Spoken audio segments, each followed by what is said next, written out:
Welcome to Mechanic. Today we have a 2021 Mazda CX-9. This vehicle has a 2.5 liter Skyactiv G engine in it, and we're going to go over the process to be able to replace your starter. So the engine starter, say it's worn out and you need to replace it. So to start with, you'll always want to disconnect your negative battery cable, have that set aside so we don't have any sparky action. And now with that disconnected, we would also want to raise the vehicle up a little bit and support it on jack stands, and then so we can be able to go under the vehicle, because we will be able to do a little bit from up top, but the starter itself will drop out the bottom, and to get the bottom bolt out of there, we will do that from the bottom also. And so there will be a splash shield that you will remove to be able to get access to pull the starter out the bottom. So while we're up here, let's go ahead and start and remove the components that we can from up top here and work our way down. All right, so one of the things is we're just going to pop this cover off and remove it to the side to give us space, because we're going to look right down in here. And so what we have is one bolt right here that we need to undo. The starter is this unit right here.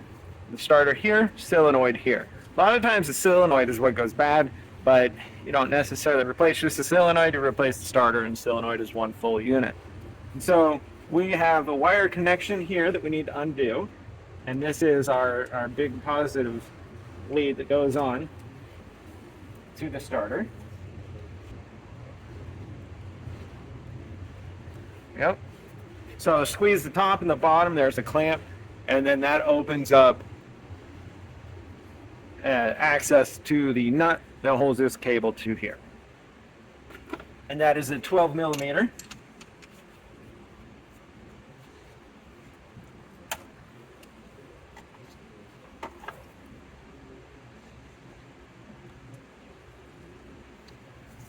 All right, so we've removed our nut there, and now being able to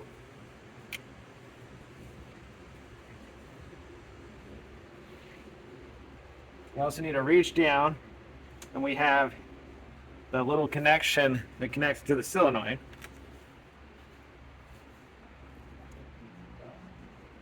So as you reach on the inside of the starter here, there is where we can squeeze it.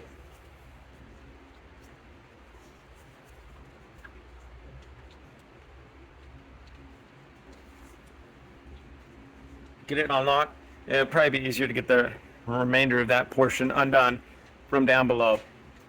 So while we'll do that, when we remove the splash shield under the bottom, we can reach up in there a little bit easier. It's fairly tight. I'm not able to get the right grip there. Let's go ahead and undo this bolt here, and then we can go down below, remove our splash shield, and be able to remove our starter out. All right, so that bolt there is a 17 mil.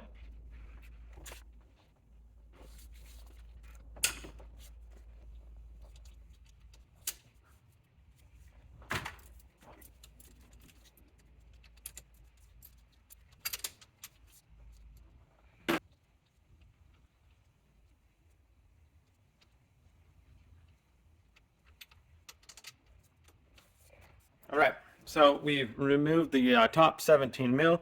Now it's time to go down below, remove a splash shield, and then being able to gain better access to remove the bottom bolt.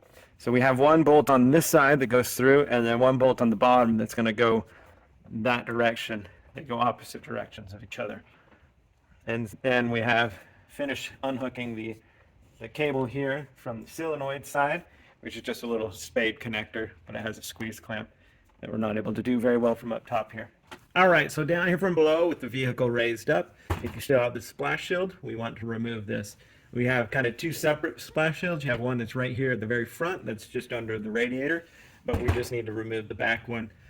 This is our access panel for our oil filter and oil drain. No needs to worry about that. That's there.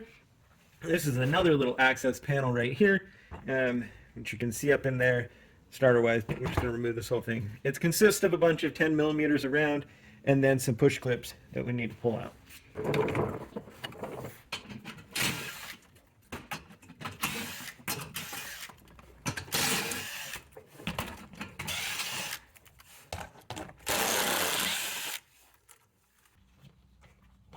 these are the push clips that you pull the center out, and then it will release the rest.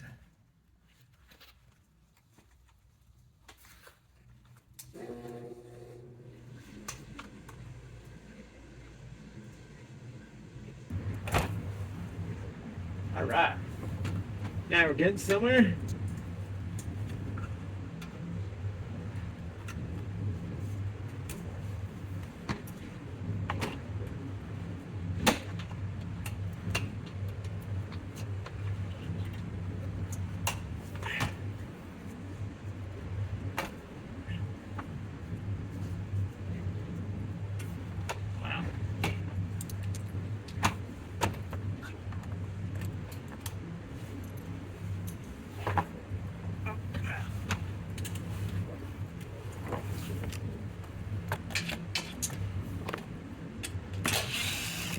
All right, so the assortment of 10 millimeters are on the front, and then the push pins around the outer perimeter. So now we can set our splash shield aside, and now we have gained access to the bottom of the starter so that we can continue to remove the starter for replacement. All right, so we are now positioned under the vehicle. Of course, it is supported on jack stands, and we have now access to the bottom of the starter. So we have this bolt right here, the 17 mil on the bottom, that goes through and into the bell housing of the transmission, and it holds there. And then we have our final electric connection that is on the starter, and we have this one here, which is our size 12 millimeter right there. So we have very easy access down here below. So let's squeeze this clip together.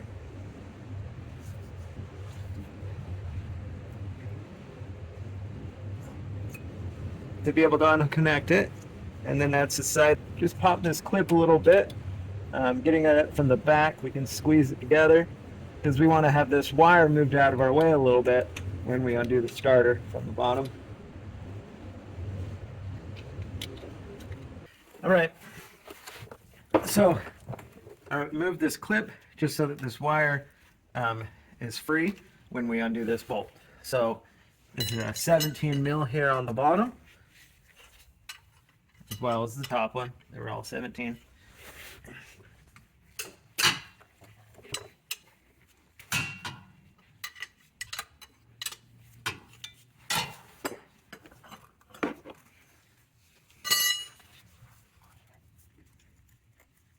And now we'll just remove this bolt completely.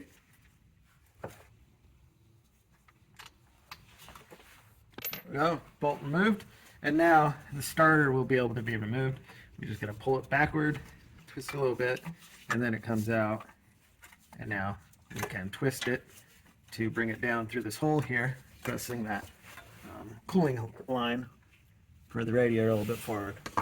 So taking your starter, we just are able to get it back up in there and try to go back in the way we took it out. But it's really just being able to get it up and past. We've got this wire that needs to go on the back side of it. So we're gonna go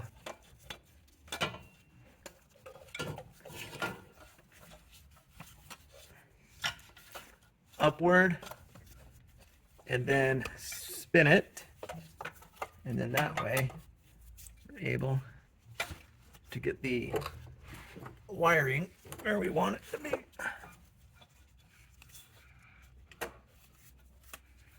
Okay, so now slide it in there.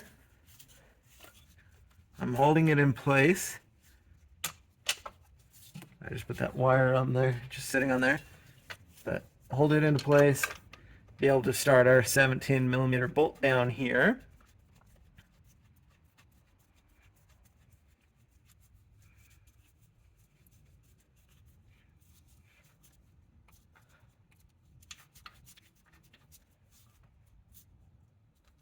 Now before I go ahead and tighten this 17 mil, I'm going to go up top and reach down and put in the 17 mil up from the top side, just so it's in there. because you don't want to tighten this one and then you can't get the top one in because it's out of alignment a little bit. So let me go up and just start that one in there by hand, and then we'll come down where we can tighten this up, hooking our electrics up, and we can even finish tightening up our full electric line right there.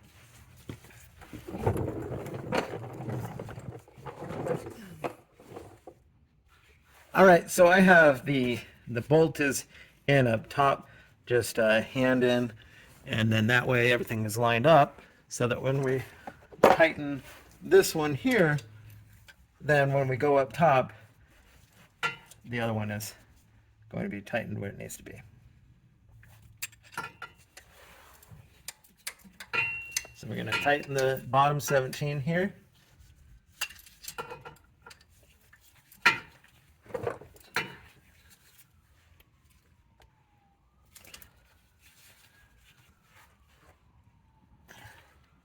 Good and snug.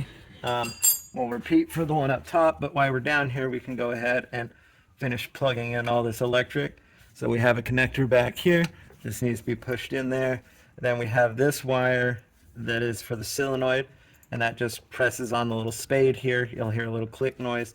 And then right here, because we have enough space to just do it down here, we'll put in our 12mm nut on the clamp here. This is the one we took off from up top, but we're gonna put it on from the bottom.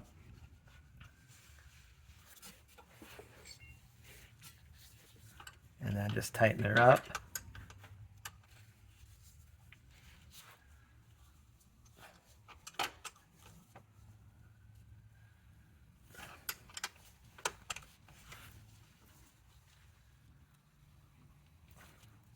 All right, snug, but not crazy. And that's the electric that's been put back on down here. Your final thing from the blow is to put your splash shield back on, 10mm up front, and push pin clips around the backside if you have your splash shield still. So then, once you've done that, our last bit, if we need to go up, we tighten the bolt up top, and there we go. All right, so back here from up top, finish our install of our starter is we want to definitely make sure that we tighten this number 17mm bolt right here, which is the one that goes into the starter from the bell housing. The other one goes from the starter side into the bell housing. Now, and all of our electric we've already hooked up from down below, and so let's just finish tightening this portion up.